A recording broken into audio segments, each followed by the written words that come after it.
We'll see if we're live. Should be, theoretically. That's pretty quick. Um, so, I know that Franco's going to let us know if we're live. I think we're live. Hello, everyone. Let me just see if, hang on, I'm just going to make this a little bit, I'm going to wait to see if any chat comes in. Hopefully this is the right thing. Drop some of that down there. Right. Is it live? I think it's live. Although... I mean, I can check on YouTube now. Yeah. Yeah, same. I'll ask Franco, are we live? Yeah, because I don't see anyone yet. So it does suggest live, but... Yes, we are. We are! I can see my face and your face split. That's good. That's On a the good thing. thumbnail. Well, that's good. Okay, cool. So let me just see if I can get my... Okay, right. I can finally see some people coming in. I'm just going to quickly see if I can get this any less white. I look like a ghost. So that... Oh, ho, ho, ho. There we go. And this.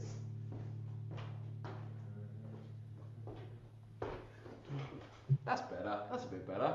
Beautiful. Okay, right. So, hello everyone. Welcome to the most hectic start of a live YouTube video ever, as we scrapple with the technology. We've got some people on the chat. We've got Franco, of course, and he said I could be a bit louder. Right. I will do that in theory. I'm just going to quickly switch to the OBS settings, and I don't really know how to get myself any louder, to be honest. James, do you want to say hello? Hello, everybody. How are we all doing? You're definitely nice and loud. I'm pretty sure there. I'll just make sure I talk nice and loud. Right. So we got Judo Mike. Good morning from the US, and we got Sue, who can see us both. We got Mark.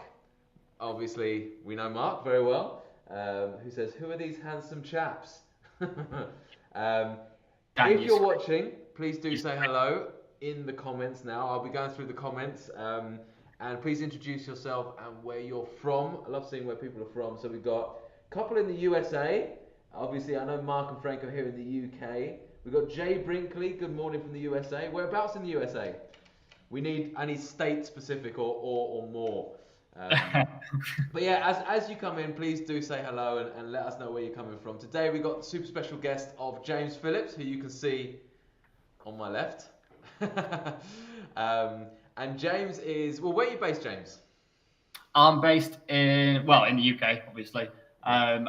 Near, I suppose the best way of putting it is smack bang in the middle of the UK. Not many people know where I'm from, but it's kind of near Stoke, kind of. But yeah, it's closest I can really give anyone a geographical location for. But yeah, I love that people from the US and around the world probably listen to the both of us and thinking, are they really from the same country with that crazy accent difference? Probably just think we're from Australia or somewhere else. The usual. That's the usual one to get confused with. Well, Stoke. I mean, yeah. So it's like, is not. Is it Midlands or is it higher than Midlands? Yes. Well, I suppose it's a little bit higher than the Midlands. Really, it's not like full on Brummie Midlands kind of thing. But yeah, maybe between. Let's go for between Midlands and Stoke. Yes, exactly. Let's see if there are any UK people who are aware of. Oh, we got Bill from California. We got I don't suk. I don't know what that says. From Israel. Cool. Hello. Jay's in Georgia. Why Georgia? So many Georgia songs. That's like the place for songs. Judo's in Pennsylvania. Yeah, that's amazing. We got Antoine P from Quebec in Canada, who loves our beginner lessons, which is wicked. We got Gabe Schneider from Virginia. And we got J-Rod, the legend that is J-Rod from New York City. So it's mainly people from outside the UK, which is awesome. And for everyone watching later on, watching through this, keep putting in the chat where you're from, in the messages down below where you're from. It's just great to see like the channel and where everyone's coming in from. Anyway, so we have got Sue who's from Norfolk. So one from the UK. one UK, and Franco who's in London, of course. So yeah, and Mark who's in Brighton. So we got three. Anyway, so what I thought we'd do, we got a very amazing guitar player here with us in James. We'll do a little, I'll get you to do a little bit of playing soon. And we've got a big announcement based around this. But first of all, I thought I'd let James just say a few things about like his playing, because obviously we found you via your Instagram channel initially, and that's been growing a lot. So I thought you might want to just say a little bit about you and kind of where you're at the moment with your playing and career and stuff like that. Yeah, of course. So where to start? I suppose if anyone on here knows me, they'll probably know me from my Instagram channel, which I've been running now for about probably like 6 or 7 years, which I kind of started just while I was at uni. I studied music at university in Manchester, and yeah, I remember in my second or third year or something, I just made this Instagram channel or whatever it was, and just posted some rubbish videos of me playing in my uni bedroom, and yeah, it was that for a couple of years, and then kind of as I left uni, I played a lot. Once I left, I just went into like part-time work, so I played even more then, and kind of had the fortunate sort of things of where a few different companies would like message me to do videos every now and then. I did a few, like this is probably like 2019, I think, kind of time now. So just before lockdown, it was like there's a company called Get Good Drums, which I did some videos for their like drum software. They're good folks at Bare Knuckle Pickups as well. I've been doing videos for them now since 2019. I remember doing a couple back then. And yeah, I kind of just I get the question all the time of how do you do it? How do you grow your Instagram channels? Like, the short answer is a lot of people don't know. It honestly just kind of I just posted videos of me playing. That was covers. I wrote a lot of music. People seem to like that, and yeah, and then like lockdown was terrible for most and whatnot, but it kind of worked out nicely because I was working at the time, but then I was on furlough, so then I had so much spare time to play and do all this stuff. So that was probably kind of one stepping stone, which I kind of have to owe for being able to actually grow my channel, especially into the higher amount of followers. And then, yeah, I just pretty much carried on doing that. And then further down the line, the more people got interested. Since then I've done the past 2 or 3 years, I've been out to the NAMM show in LA with Bare Knuckle Pickups as well. I think it's all down to one of those things where the more you speak to people, the more you get to know people online.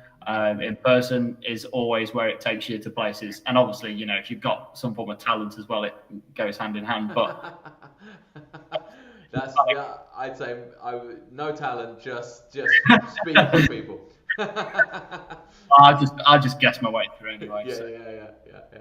So for people that haven't heard your stuff on the Instagram, do you want to give us a little, like, one of your recent tracks or something? Obviously, you can play a bit from the track we're going to be doing if you want, or something different, whatever you. Yeah, I suppose I can play a quick riff for those. I mean, you can probably see I've got a 7-string guitar, so you can probably guess what I'm going to be playing. In purple as well. So look at that.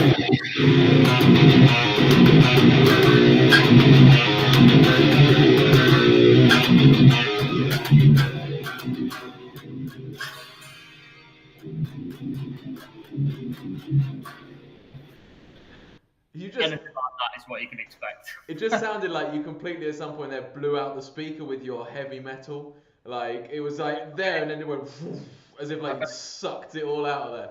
And it's probably it's on like a laptop microphone, isn't it? So yeah, it's just taken out, but it's wicked. So yeah, basically, I don't know what you describe this style of music as. I mean, what do you describe this style of music as? I think the best way kind of it's like progressive metal, modern metal core, I suppose. I sort of kind of grew up when I was first starting to play guitar. Like, my influences were like the metalcore kind of stuff. So that's the likes of Bullet for My Valentine, Trivium, Avenged Sevenfold, Parkway Drive, like then into classics. Yeah, like all of those, they were like the sort of pinnacle of metal at that time, probably around like between 2005 and 2015, maybe, I don't know. And then since then, it's kind of got even more modern with, you know, all sorts of crazy artists bringing new styles to it. So it is just a mix of everything these days. Like even some of my stuff that I do now, I'm bringing electronic influences in there as well. But the majority of it is just dirty riffs. So if you're out there and you want to learn dirty riff, no. But if you do, actually, for the people that are watching, if you are live and you're watching and you do want to ask James a question about that style, because you're never going to get an answer from me on that style of this kind of new age metal or whatever. I'm sure, you know, if you know it, right?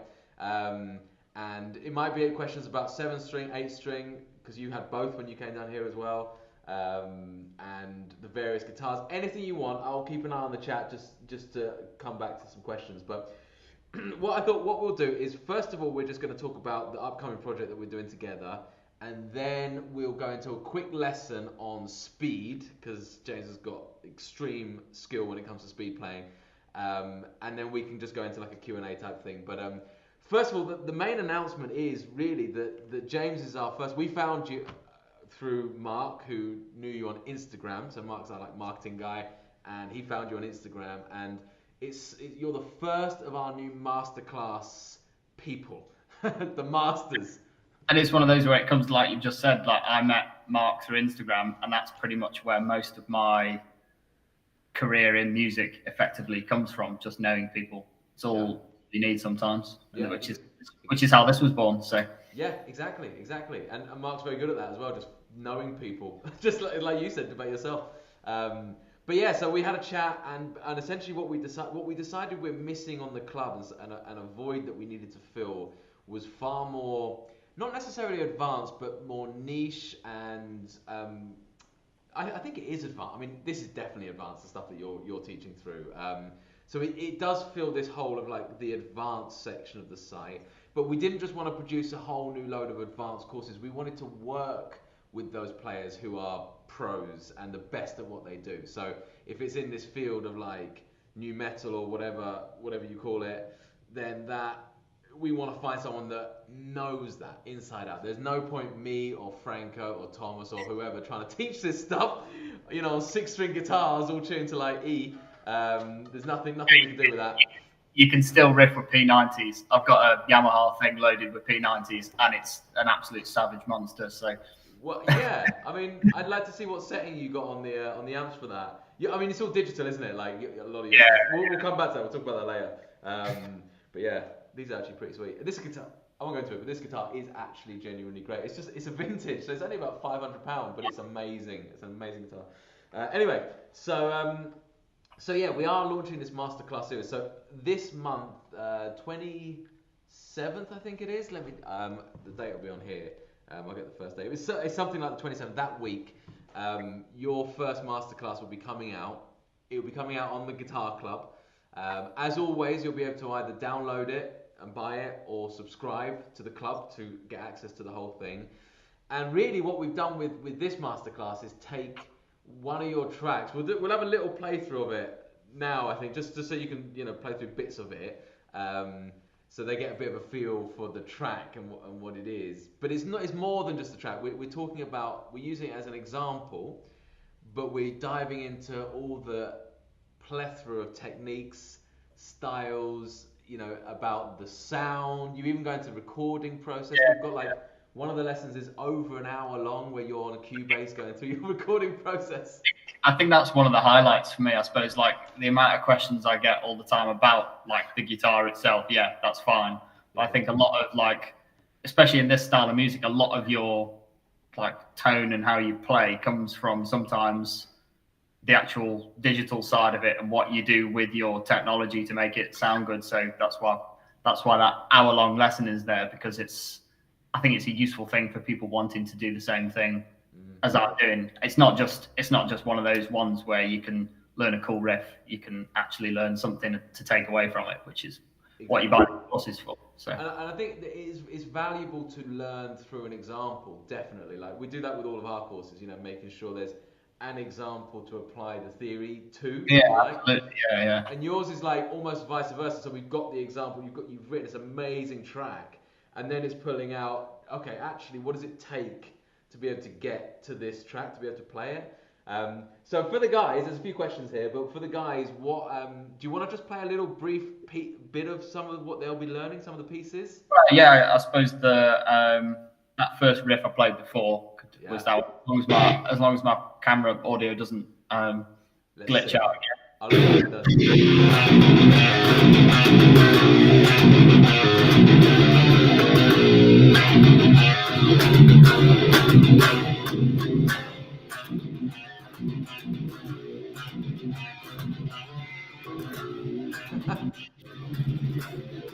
Stop.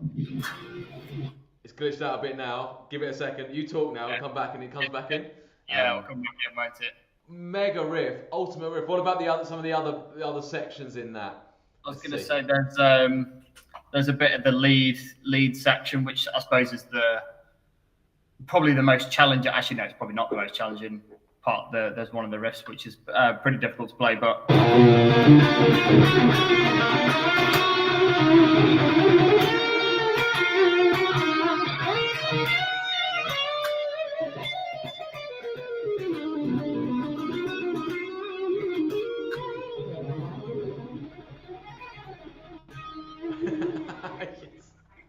It's all about it. Just speak again and then do that last fast lick again, because it just glitched out on that last lick. Start again. I'll do it again. Just that last quick one. This is where I mess it up, obviously. No, you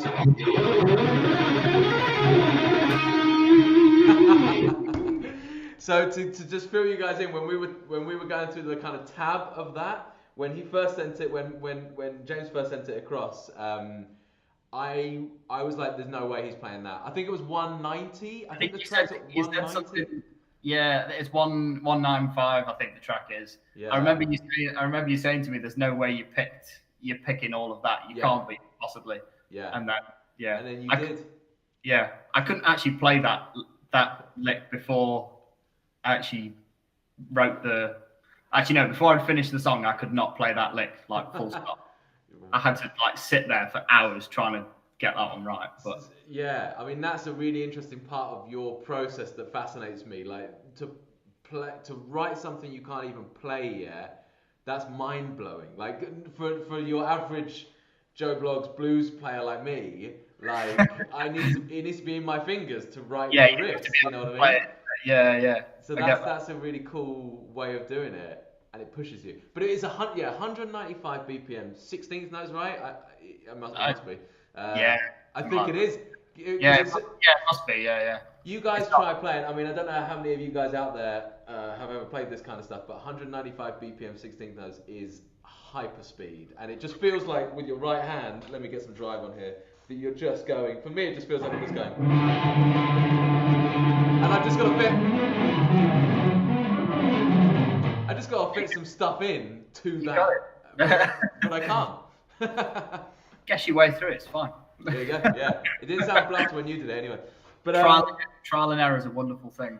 Yeah. Well, let's come back to that because that's what I want to talk about. Let me just come into the comments quickly and just see. We got tasty stuff. Judo Mike says bring on the 7-string. Judo's one of our club members, and he's notorious for that. He loves the metal, so he's going to be one of the first, I'm sure, to tackle your course. Jay wants a guitar duel. that's with this microphone, I think that would be quite challenging. And also I don't like to duel with people I know I can't win with.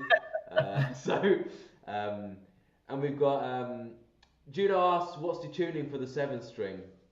It's A flat, isn't it? Drop A flat. Yeah, it's the low strings drop A flat, which means you can just go for your bar chord kind of drop D kind of sounding things, but then the 6 strings are just in normal E flat standard. So it's still, the good thing about this guitar, it still makes it, I've got a low A so I can riff on it, but I can still play pretty much anything else, in that tuning on the rest of the strings because they're still all there. It just feels, just playing a 7-string for a 6-string riff is just a little bit unusual sometimes. But it's kind of what I like using that. A lot of people who play a lot of metal music, like there's all sorts of wacky tunings. But don't get me wrong, I've got another couple of guitars which are in those tunings. But when you start changing all the other strings, it takes you away from any, just kind of normal jamming you get away from. So that's why I kind of like it, because you can just hop onto it. If you want to just play over a backing track for an hour, you can. Yeah, kind of thing. So, I got yeah. Yeah. I suppose it's a versatile tuning, isn't it?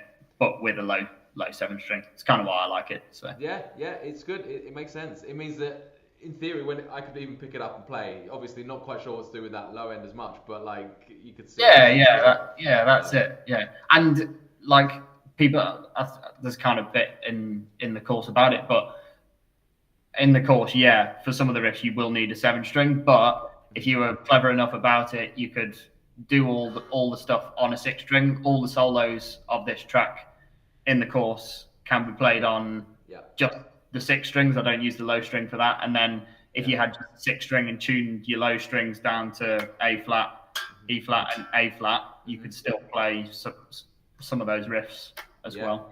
Yeah. So, no, we made a big deal out of it, didn't we? Because I think it is not everyone that's going to be doing this has immediately got access to a 7-string, for example. So it was important that it can be done. Obviously, the 7-string, these are designed for that kind of thing, And if you are going into this kind of genre, at the end of the day, that's part and parcel of it, isn't it? Playing that style of guitar. Absolutely. Yeah. Which works. Okay, cool. So that answers that for judo. And he says you're melting the mic with blistering speed. And Jay has said, unfortunately, sadly for me, Dan's guitar already looks slow, lol. Which is so sad, so sad. It's not how fast you play, it's how you play. Right? Yeah, absolutely. And on that note, let's end this call. The end. No. Exactly. Anyway, so the cool thing is that the masterclass is going to have it's got just this fountain of knowledge in this style based around a track which has got so much going on. It covers everything from like the rhythm, everything right hand, left hand, lead stuff, and then theoretically how you talk through your process. Interestingly, with you, as we talked about, you're not Mr. Theory, so a lot of your stuff that comes out quite intuitively, like you spoke about, and then we break it down. That's quite a good way of putting it, actually, because I don't tend to. There's like countless times some people have sent me messages about, how do you go about making those chord progressions, or what scales are you using? And genuinely, 9 times out of 10, I have no idea what scales I'm using when people ask me that question. I've always, whether it's a bit of ignorance from my point of not, I was good at theory. Like when I was at uni, I was good at it, but when it came to like applying it to it, I don't know whether I was just a bit lazy. Don't be like me, but I was a bit lazy. And just wanted to play. So now, as a result, whatever comes out of my hands and into the computer just ends up being what I want to play, I suppose. Which is good. Like, it's good and bad. It does have. Don't get me wrong. It does have its limitations, because there's times where I'm sat there and thinking like, God, I want that to sound cool, but I don't really know what would sound cool. So I'm just there trying to guess effectively. Well, it's a real insight in how powerful like the ear training is as well, because you're finding your way through it, and then you're looking for something, and then you locate it, and then in many ways that's a good first way to go anyway. Yeah, I suppose if anything, it does train you to use your ears.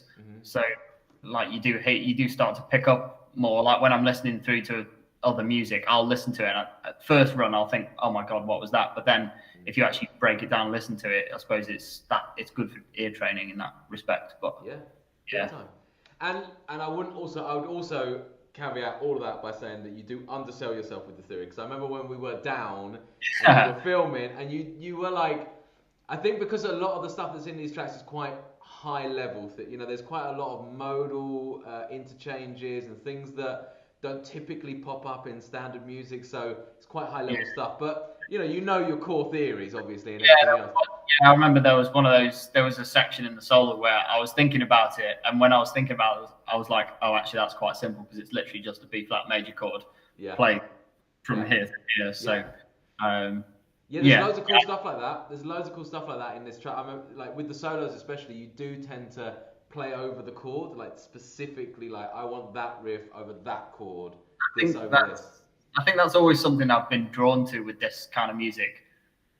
Like there's a lot of like the old music I used to listen to was just completely crazy shred stuff over one chord. And don't get me wrong, I love that. I could do that. But I always like mixing the like melodic side of it. So if you've got a chord progression, how can you make that chord progression sound good by accompanying it with something with some form of lead or something like that? Yeah. That's where the best music comes from, in my opinion. Yeah, and there it is. There you go. Yeah, and I think it's similar to it's stylistically. That's correct for that style as well. I think a lot of it's common to. Yeah, absolutely. Yeah. But yeah, nice. Okay, well, I feel like we've talked about the course. If anyone's got any more questions, let me know. Also, let us know if you're excited about the course. This will be the first ever masterclass, so you are like the pioneer of the masters. I'm the tester. Yeah, you're the tester. Exactly. We'll see how it goes. Fingers crossed. It's like we're testing the product on non-humans first. Yeah. Who can do that? Like, it's really. I think that one of the things that if you're sitting there thinking, right, what level do I physically have to be in to tackle something like that? It is, of course, if you're looking to put that whole track together, it is an advanced piece. There's no doubt about it. Yeah, However, definitely. there are bits within it. If you might not be able to get that lead part up to 195 BPM today, but there's other bits of the lead which are perfectly manageable, and you just got to learn how to play like that over the chord changes and arpeggios and stuff. I genuinely think like the majority of the track, like when I was like doing bits for when creating it, it was.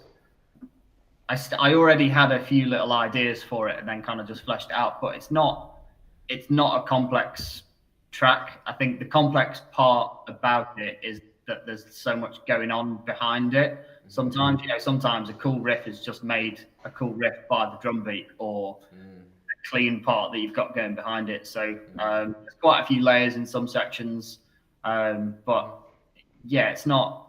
Even there's a few little tricky sections in the solos which are quite challenging, but like the riffs are probably not too bad. I'd say if you were sort of like a beginner intermediate, it wouldn't take you much work to be able to nail the riffs down. It's just spending the time doing so. It's and the new plethora of techniques that you'll learn along the way for that. They will provide.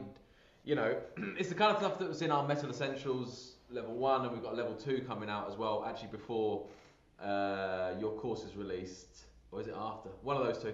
And so these techniques will cover you for all kinds of metal. Like I feel like the core techniques that we talk about are covered in all types of metal.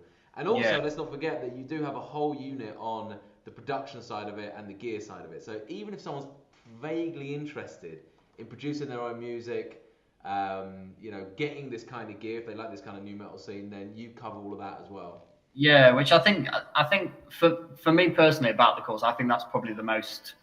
If I was say 10 years ago when I was just starting to learn and whatnot, 10 years ago, I'd probably find that far more useful than anything else because I've always been one of those ones that I never. Again, people always ask me about some of my mixes sometimes, and I'm like, I genuinely sometimes do not know what I'm doing. I use my ears to make it sound good, and I've done that method of like just listen to loads of people over the years, watch YouTube videos over the course of 10 years to try kind of figure it out. So it's one of those things where it's kind of proof in the pudding that anyone can kind of just take hold of a bit of music software and start making music. So yeah.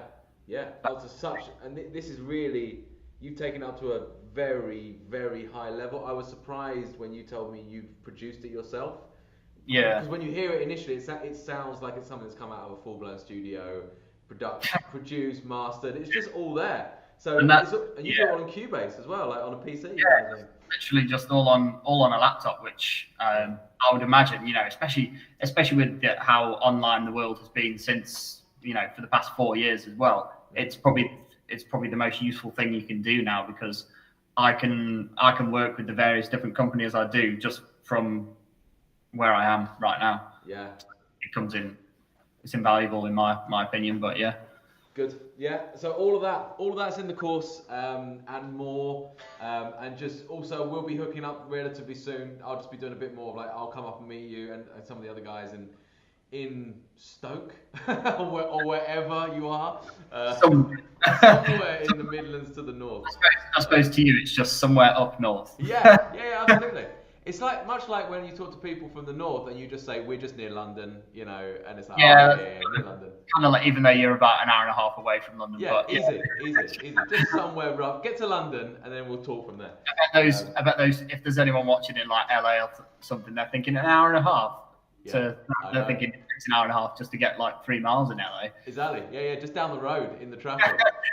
That's what I've got a student in LA, and that is what he fundamentally tells me is the worst thing about LA is the crate. Like I thought, if you're UK and M25, that is notorious for just constant traffic all the time.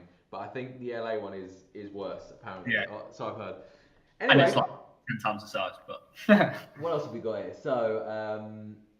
So we've got people excited about this, which is really cool. I personally like A standard on my 7 string. Thanks for sharing yours. Look forward to the course. And we've got a request here. Can you give us a quick overview of how a masterclass type course will be structured? Yeah, I'll do that. So yeah, the thing about the masterclass is it is really based on the master. So in this case with James, this is what we came up with. This was the right course for James to get across the information that has made him the player that he is and is still becoming. So it depends on the different person. So we have got another one. I won't reveal the one afterwards yet. But for the next one, it's a completely different structure, of course, because it just has to be like, I don't know, you've seen some of our courses, James, and they're all, we have a structure that we stick to because it's just the way our courses work. It's familiar for people going through them, and people know how to go through that kind of way. It works. It's one of those things that works when people have got like a set thing, and if they know they're going to buy like 3 courses, they know they get the third one, and it's like, you've got all the points condensed down into the same pattern, which is ideal when you're learning stuff. Exactly, yeah. So what we felt here with Masterclass, when we were dealing with an advanced concept, even though people who are intermediate and whatever can look at it and go through it, the thing that felt right to us is that we're guided by the master, and that person, they know it the best. So we work with them. We're working with all the people that are going to be doing these to make sure that it still fits in with the YGA structure. Same idea. There's going to be lots of all the fancy tab stuff, and the videos are super highly produced as always, and everything else. So so for James, when we release it, we'll obviously release as we normally do with the course preview. You've done a beautiful sales video with us, which you love doing. So was your weird. comment to Jonty like, I hate my own voice, or something along these lines? Yeah. He's when he sent me a couple of the final bits. I think I said something like, "Is it wrong to absolutely hate the sound of your own voice?" Yeah. I was just sat there, just wanting to stick my head between my knees. No, dude, I remember exactly the same when I first started doing it, and my voice has actually changed over the years to accommodate for the online. Yeah, I can imagine it was. It was just that first day when I was down there with you guys, like the first little bits we were recording was probably the most uncomfortable part about it, and I was like, in my head, I'm like, I have no idea what I'm doing here. literally 2 hours later, and it was like it was normal. So yeah, exactly. How mad is that? You picked it up so quickly. I think because you're fun. If we ask you to sit there and talk about I don't know, mathematics for 3 hours, it would have been different. But you're sitting there talking about something that you love, that is yours, and it's you. So it naturally comes out as you settle in and relax, kind of thing. So that's it's a bit easier, I suppose, isn't it, when you actually know something. Yeah. So so to answer the question, I mean, really, the courses are all going to be very, very different, but we'll do a good job of showing you exactly what's included in the sales page before you get to it. So Praise Effect says, when will you continue with the mode series? Which is a very good question. We get that a lot, actually. We had grand plans initially because we did an Ionian course, and then our plan is to now do every individual mode.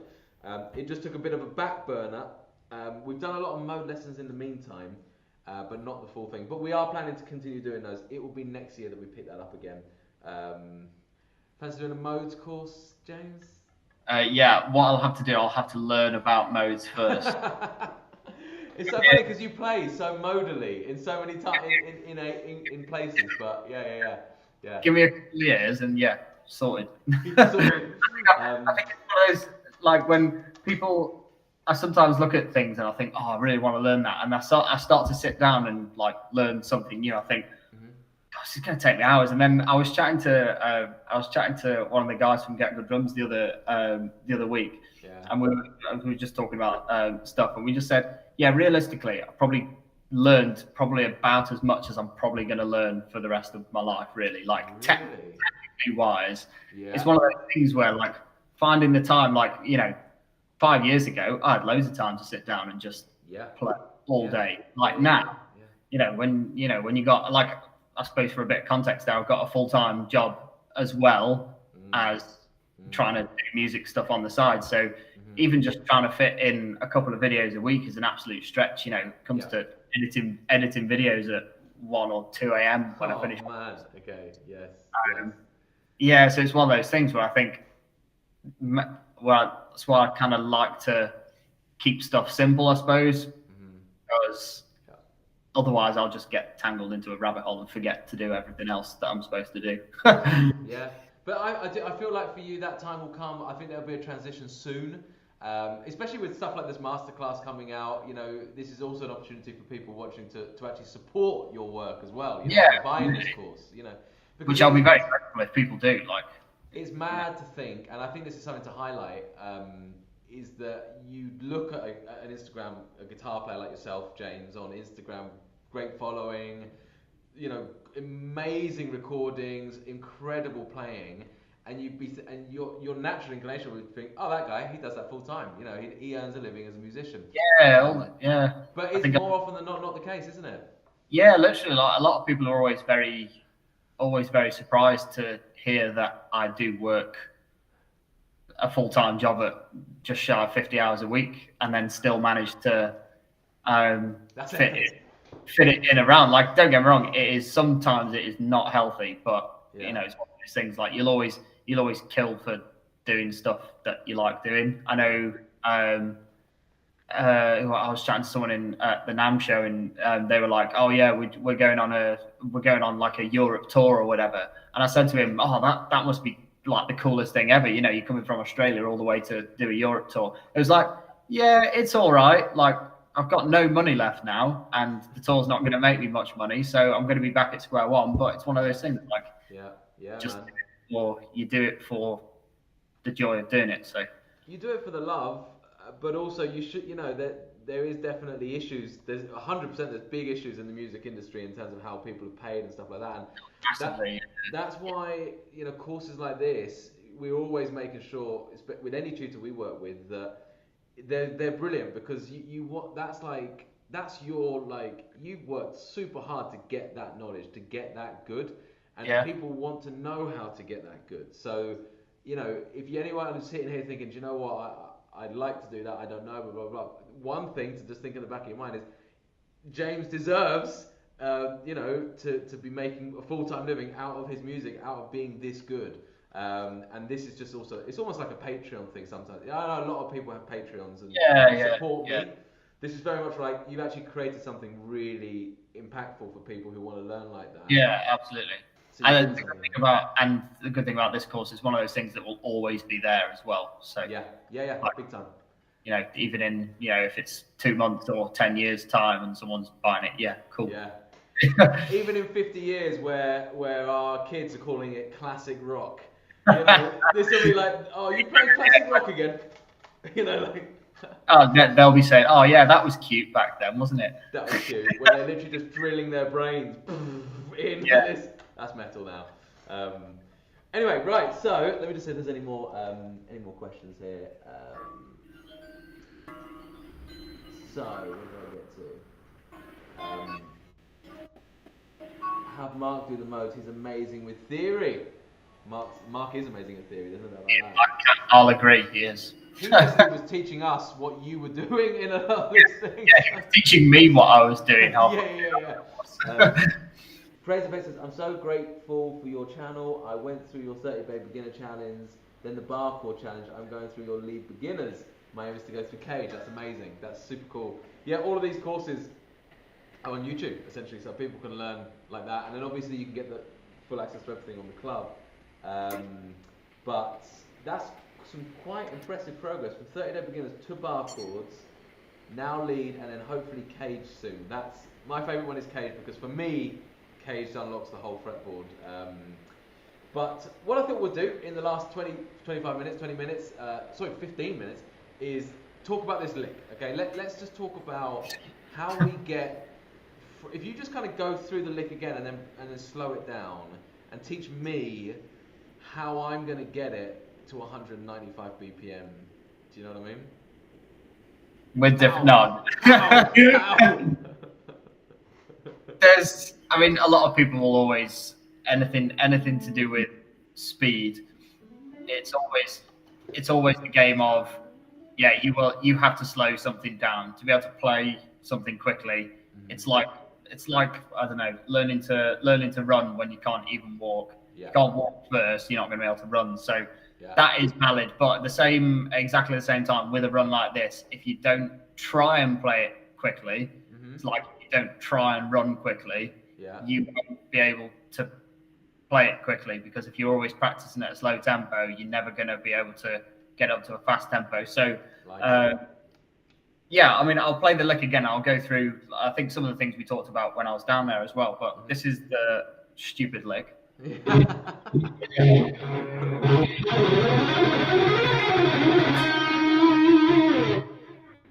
I like it. What's the first note? The fifth fret on the A string. So D, right? Is it D? Is it? Yeah.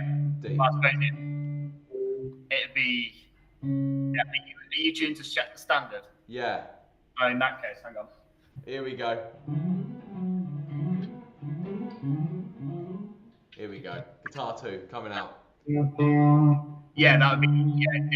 Okay.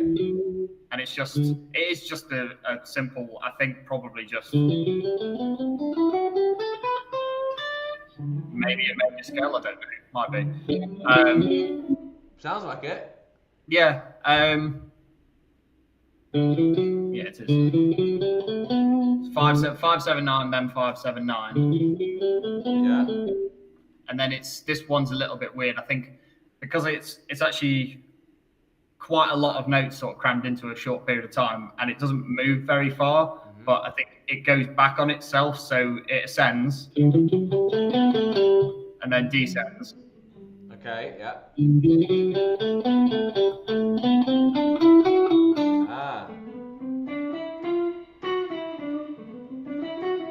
Okay.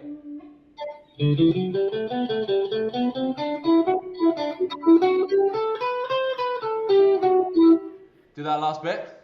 Where are we now? I've forgotten it now.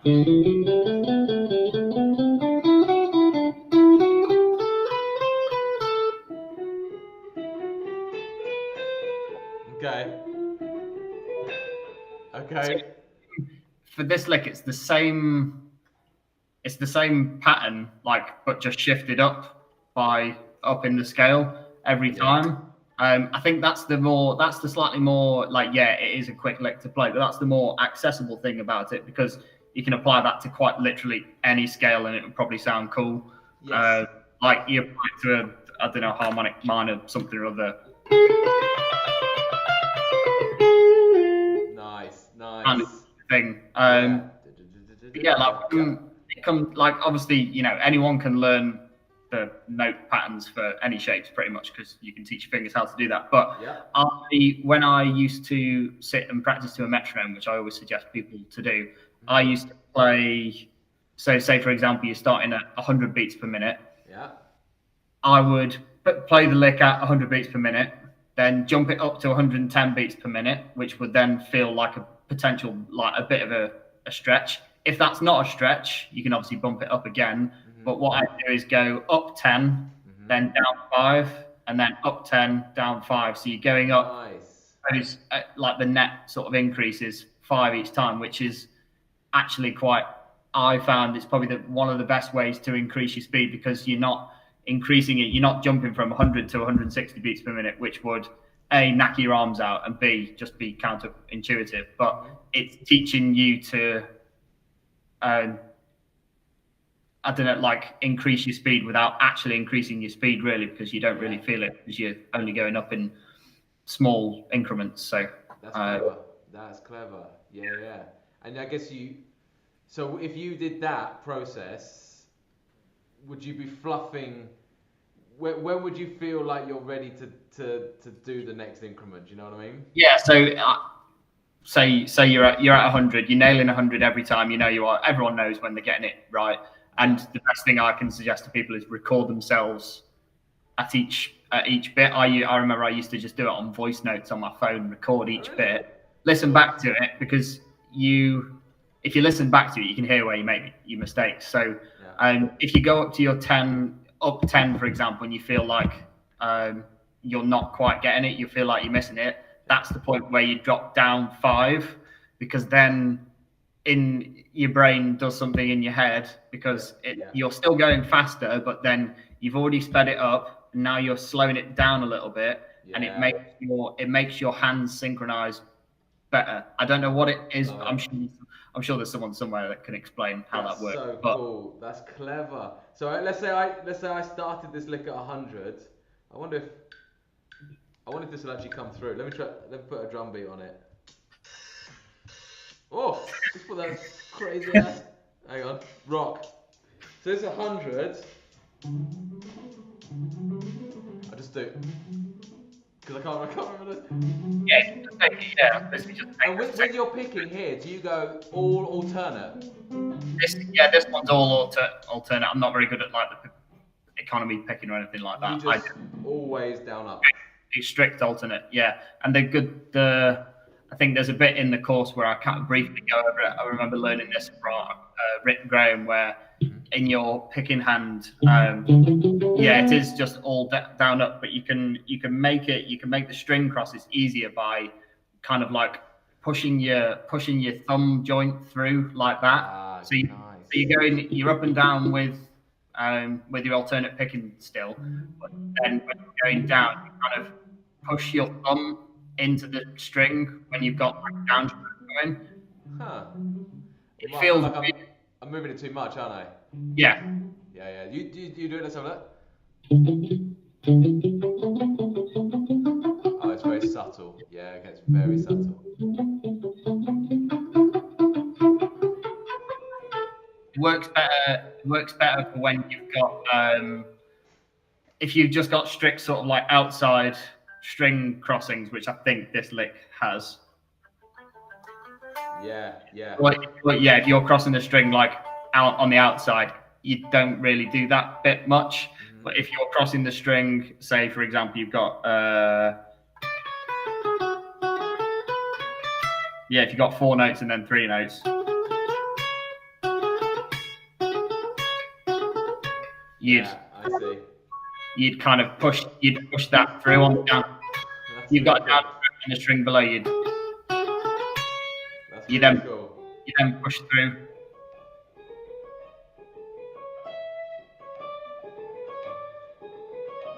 Yeah, that's okay. That will take some. Is that anything when you change the technique on this hand? That takes a bit of time, doesn't it? Yeah, because I remember I used to play when I changed my picking because it was like sort of affecting me. I used to hold my pick like this, I used to like fully, and it would always ridge up, and then I changed it to like having a slightly where that finger there wasn't like completely straight. So I changed it to that, and when you've got like a bit of movement in that bit of your finger, it makes it a little bit easier to cross about and speed up. That's really good. Those things that takes time. Do you think when you are transitioning from like, so for me, for example, you know, the fastest thing I could probably play is around 150, and for me that feels like that's like a joke on a master lick or something. Right? To transition up to the next stage, do you feel like you've got to make these kind of micro changes to kind of get that, or I think because I think once you're starting to play, you know, a lot of notes in a short period of time, you've got to keep it. Yeah, you've got to keep it quick, but you've also got to keep it. You've got to keep it efficient as well. You don't want to be. I think the number one thing, you don't want to be like injuring yourself by, you know, stressing your hand out or. I've had like RSI in both arms from like biking ages ago now, but so I've kind of had to teach myself to relax while playing, which I've now kind of nailed it. But like, you know, 6 years ago, I was really bad at it, and it meant I couldn't play for long. But I suppose one of the best things to do when you've reached sort of like, when you're reaching beyond 150 beats per minute for this lick, but it would be doing bits in little bursts. So not tackling the full lick, it would be just starting with. Yeah. That's hard enough because, like you said, because of that crossover, for me, that's hard enough because it goes down, up, up. Yeah. I'd almost be tempted just to do those 4. Yeah. I think it's Paul Gilbert thing. That is the Paul Gilbert thing, I suppose. It's good to practice the hardest part of something like this. There's no point spending time on the bit that sounds amazing and you can play good every time. Spend time on the bit which for this lick is probably, you know, and most people will be able to play the scale. It's the crossing the strings that is going to be the challenging part. So as you said then, I think practicing it on the lower strings as well and the higher string is a good thing because your hands in a different place when you're higher up versus to when you're lower down. So your hands going to have to compensate with muting the low strings and the high strings. So it's always practice the same. So what I do for that one is practice that pattern there. Nice. Practice it everywhere, you know, just all around the fretboard. Yeah. Because you can have different patterns with your left hand, and your right hand's going to be positioned slightly differently for where you are sometimes. So things like that. Remember, everyone watching this, that is in the course, and you can also now use that interactive tab that we've got for it. That means that slowed down, you can realistically play against it. I mean, rhythmically, it's very simple, obviously, because it's just 16th notes, all the same length. But it still helps to have something going alongside it, just so you can kind of match yourself up. Because what I find when I hear students doing this kind of thing is when they want to, they take a break. So they might feel like, for example, rather than going, and that starts on the next beat, they go,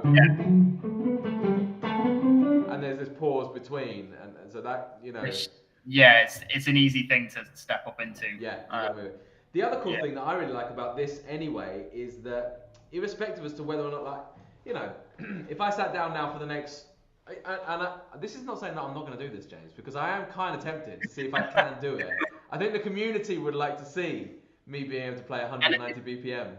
In the words of Jeremy Clarkson, if you believe something will happen, it will happen. There you go. It's going to happen, mate. It's going to happen. And I think, but aside of that, the speed there, this is also a nice visualization exercise. You know, you're playing across the neck in D. You know, even if you just took that as just like an idea. And it's kind of, that's nice. In the is kind of the note you start on is the root note of the chord that you're playing over as well. That's probably the most extensive bit of theory you know about that track. And then it ends on the note E, which you then go back into that chord, or I think it's B or something, which B is related to E, probably, maybe. What chord are you playing? When you do that lick, do you remember what chord you're playing over? In the track? I'd have to get me 7 string. Oh, here we go.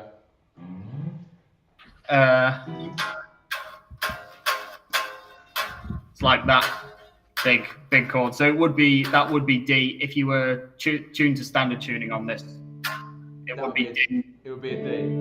Yeah. So if I played a D, I'm going to make this sound really jazzy now. So if I played a D major, hang on. So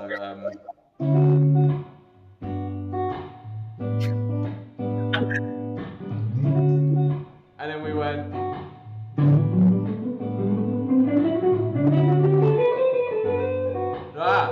So this is not D. So what?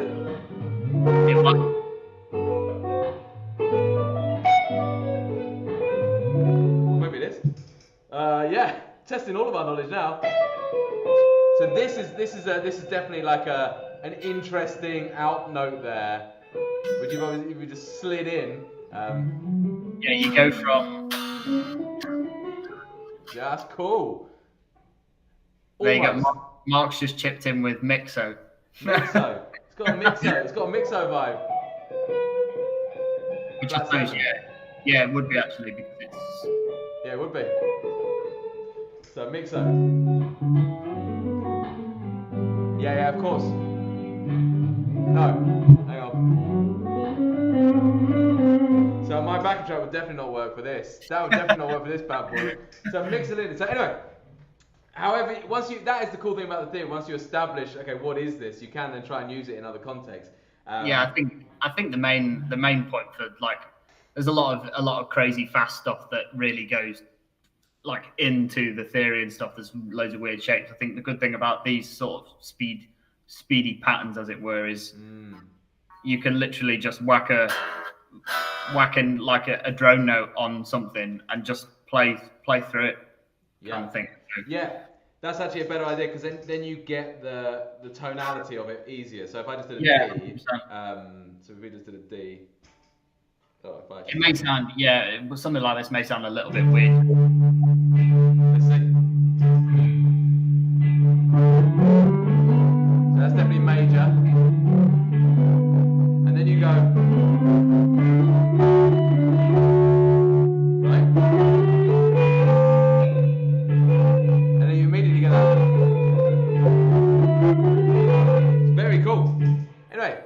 That's my kind. I like that kind of exploration, like you're saying, but then I'm trying to work it back, like Mark is doing, to like a theoretical. Yeah, 100%. Which is it's quite easy to do so once you've got it down. Well done, Mark. Mark's got us. He's got us. Further proof that Mark should be doing all the modal courses. So finally, then, before we go, then, so Ray says, oh, hang on, I've missed a few things here. Let me go back. Okay. Any update? Oh, so a couple of clubs things here. So Juno Mike says, any update on when the new pathway system will be dropping down? I know you said end of the year. Still roughly on track for the end of the year. Literally the end of the year. But I would think probably it'll scooch over to the next year. It's just getting all the courses in the right place. So it's a case of how many we can release before. But we're still on it, don't worry. With every course that goes out, think of it this way. That's going to be in a pathway somewhere. So that's the thing to think. And then one string short to play. Yeah, here we go. That was my getting ripped up for 9 strings. Yeah, I mean, I'm not a 9-string guy. There's no doubt about it. The guitars. There's a lot of comments on your nice guitars. The speed is crazy. That's fair. And we don't need to be able to play that fast by any means, guys. It's just something that you can aspire to, see if you can get there. Like, it's a cool challenge. As you've just done, whack it over a jazz progression, make it sound different.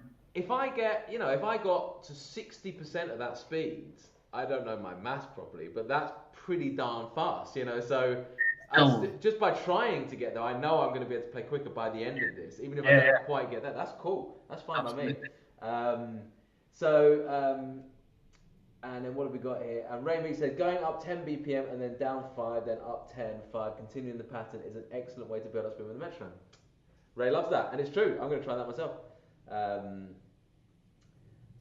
Mark says lots of the big modern metal chords are stacked parallel fifths, fills space but leaves room for harmonic exploration, i.e. power chords essentially, right? That's accurate for this track as well, to be fair. Is it? So there you go. Yeah. So you can get away with a lot more essentially if you like. You know, rather than with jazz chords, they're quite full, or jazz blues chords, they give you a lot of tonal information in them. Yep, very specific, don't you? If you don't land on the correct note, you've got to style it out back to the right note. Style it out, mate. That's my favourite. It's my favourite vibe. Anyway, I mean, that's been a whole hour, which has been amazing.